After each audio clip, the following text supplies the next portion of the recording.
हमारे साथ high school Khajuria Sarang के कुछ विद्यार्थी हैं, तो उन्हीं में से कुछ विद्यार्थी श्रीमान ईश्वर लाल जी से कुछ प्रश्न पूछना चाहते हैं, तो मैंने इनको बुलाया है। अपना नाम बताइए। माय नेम इज मेघा कुंवर चौहान। आप आपके संस्थान में किसी व्यक्ति को नौकरी पर रखते हैं तो आप उसमें क्या क्या योग्यता देखते हैं?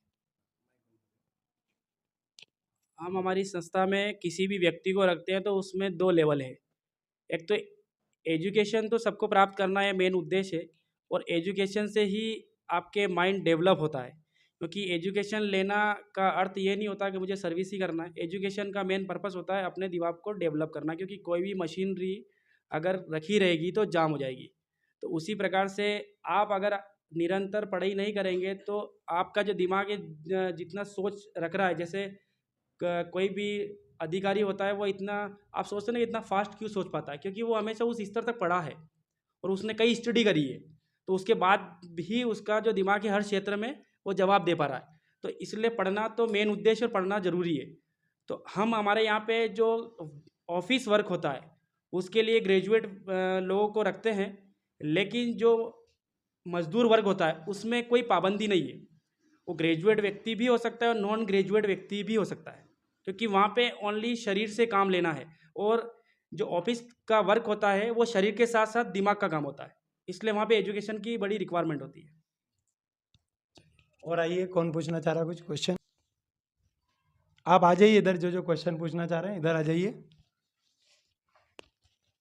मेरा मेरा नाम अर्जुन धनगर। सर, जीवन में आगे बढ़ने के लिए पढ़ाई ज़रूरी है या कौशल? जीवन में आगे बढ़ने के लिए दोनों चीज़ों की बहुत अहमियत है। पढ़ाई इसलिए अहमियत है कि अभी मैंने आपको बताया कि आपका माइंड डेवलप करने के लिए पढ़ाई मेन उद्देश्य होना चाहिए। क्योंकि पढ़ाई आप करोगे तभी आप नियम को पढ़ पाओगे, और आप सामने वाले से क्या पूछना है वो निर्णय ले पाएंगे। जैसे आपने कोई क्वेश्चन मेरे से पूछा, तो वो सारा पढ़ाई की वजह से ही आप मेरे से क्वेश्चन कर पाए। नहीं तो आपको यही मालूम नहीं पड़ता है कि जो पर्सन सामने बैठा है उससे वो किस लेवल का ये चला रहा है प्लांट, और उसे क्या पूछना चाहिए। तो पढ़ाई तो मेन उद्देश्य है। लेकिन मैं ये भी कहता हूँ कि अगर कोई व्यक्ति कम पढ़ पाया है तो इसका मतलब ये नहीं कि वो जीवन में सफल नहीं हो सकता। वो जीवन में सफल हो सकता है, लेकिन उसे थोड़ा संघर्ष ज़्यादा करना होगा। तो वो जीवन में संघर्ष के माध्यम से भी कुछ सीख सकता है। चलिए आइए, और कौन पूछना चाह रहा है? आ जाओ।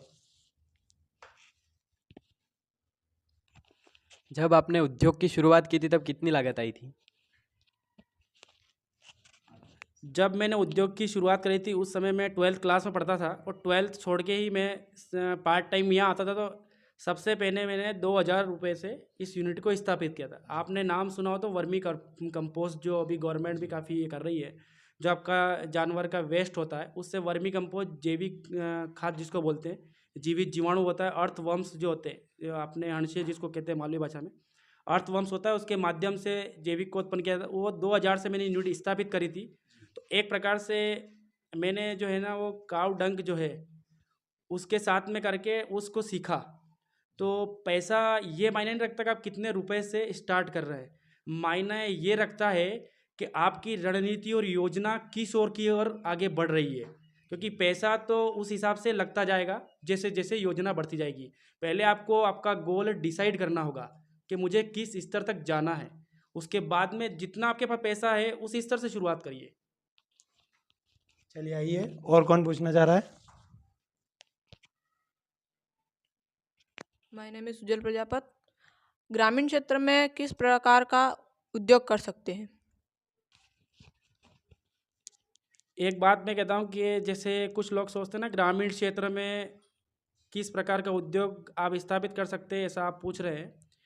सिटी लेवल में जितने भी उद्योग स्थापित होते हैं वो 90% ग्रामीण लेवल की प्रोडक्ट से ही डिसाइड होते हैं। आपका चिप्स का मार्केट है चाहे कितनी भी बड़ी सिटी में हो, लेकिन उसका जो आलू है वो ग्रामीण से ही जाता है। उसका रॉ मटेरियल ग्रामीण ही है, ग्रामीण से ही किसानों के थ्रू जाता है, तभी वो चिप्स इतने मार्केटों में आता है। और हम भी कोई बिजनेस कर रहे हैं तो सारी खदानें हैं कई ग्रामीण क्षेत्रों में ही हैं। तो ऐसा ये फिक्स नहीं है कि ग्रामीण से ग्रामीण में ही उस उद्योग को डालें या सिटी लेवल पर डालें। सिटी लेवल पे कुछ ये है कि आपकी कुछ योजनाएं वो फास्ट हो जाती है, ग्रामीण पे टाइम लगता है, बस इतना फ़र्क लगता है। आइए, और कौन पूछना चाह रहा? सर, आपने नौकरी को नहीं चुनते हुए बिजनेस को क्यों चुना?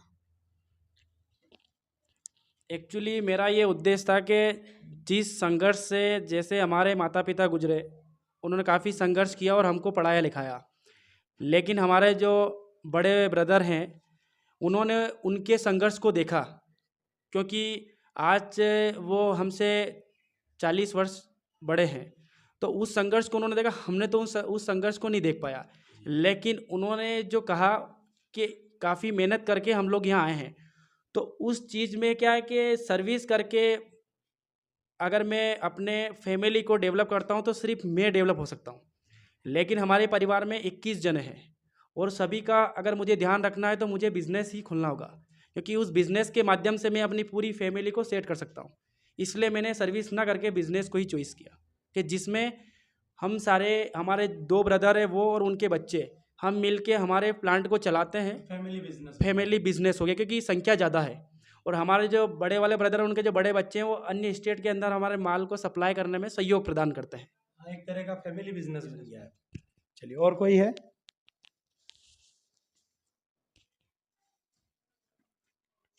My name is Piyush Patidar. Sir, आपने बिजनेस की शुरुआत कैसे की? बिजनेस की शुरुआत करने के लिए किसी भी जगह की आवश्यकता होती है, और ये आप भली बात ही जानते हैं कि जगह जो है वो, या तो अपन जैसे ही शुरुआत करेंगे तो शुरुआत से आप जगह खरीद नहीं सकते। आपके अपने पुरखों की जो ज़मीनें होती है उसी ज़मीन पे आपको बिजनेस स्टार्ट करना पड़ता है। तो बिजनेस की शुरुआत करने के लिए आपको पहले ये सिद्ध करना पड़ेगा अपनी फैमिली में, अपने परिवार में, क्योंकि पहला गुरु जो है ना अपने माता पिता होते हैं। तो आपके पिता और अपने माताजी को ये विश्वास दिलाना होगा कि मैं जो भी कार्य करूँगा उसमें मेरा बच्चा कोई भी गलत कार्य नहीं करेगा, और उसको पूरा विश्वास होना चाहिए कि जो भी कार्य करेगा अच्छा कार्य करता है। तो सबसे पहले आपको वहाँ एक विश्वास कायम करना पड़ेगा अपने घर में, तब वो आप जो बोलोगे उसमें आपका हेल्प करेंगे। बहुत बढ़िया। और कोई है? उद्योग चलाने के लिए क्या क्या संसाधन चाहिए?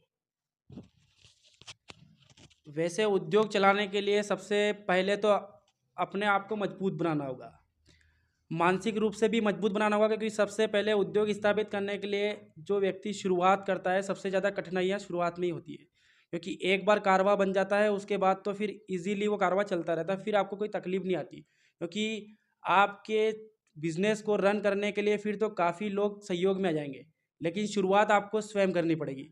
तो इसके लिए मशीनरी की भी रिक्वायरमेंट लगती है, और उस मशीन के लिए धन की भी रिक्वायरमेंट लगती है। तो धन और मशीन दोनों चाहिए, और दिमाग तो सबसे फ्रेश चाहिए ही सही उसमें। चलिए, और कौन है? हाँ, आ जाओ। My name is Ranu Patidar. मैं एक बिजनेस करना चाहती हूँ, ऐसा क्या है जो मैं ग्रामीण क्षेत्र में कर सकती हूँ? बिजनेस में एक्चुअली ऐसा कुछ नहीं है कि वो गर्ल्स नहीं कर सकती, बॉयज़ नहीं कर सकता, क्योंकि मैं एक स्टोरी बताऊँ, हमारे यहाँ कर्नाटका से एक लेडी जो है वो फर्टिलाइज़र को परचेज़ करती है, जबकि उनके जो हस्बैंड है वो एयरलाइन पार्ट्स के सप्लायर है, तो उनके पास बहुत बड़ा ब्रांड है, लेकिन उनके जो एमडी है उनकी मिसेस है, और वो फर्टिलाइज़र सेक्टर में काम करती है। तो बिज़नेस में ऐसा कुछ नहीं है कि लेडीज़ के लिए अलग से कोई बिज़नेस होता है या जेंट्स के लिए अलग बिज़नेस होता है। उसके लिए मेन अपना उद्देश्य ही सबसे मेन है कि आपका रीज़न और विज़न दोनों क्लियर होने चाहिए। बहुत बहुत धन्यवाद। हमारे साथ श्री ईश्वरलाल जी अटेला ऑर्गेनिक्स इंडस्ट्रीज़ के मैनेजिंग डायरेक्टर, उनसे हमने बहुत अच्छा मार्गदर्शन प्राप्त किया, यहाँ विद्यालय के बच्चों ने भी प्राप्त किया। तो इस प्रोग्राम के लिए सबसे ज़्यादा धन्यवाद हम देंगे अटेला जी को। इसके बाद विद्यालय के प्राचार्य महोदया श्रीमती निशा जैन मैडम, और इस पूरे प्रोग्राम के प्रबंधन में हमारा सहयोग किया श्रीमान सुखलाल जी दानेश्वर सर ने। तो आप सभी का बहुत बहुत धन्यवाद। जय हिंद, जय भारत।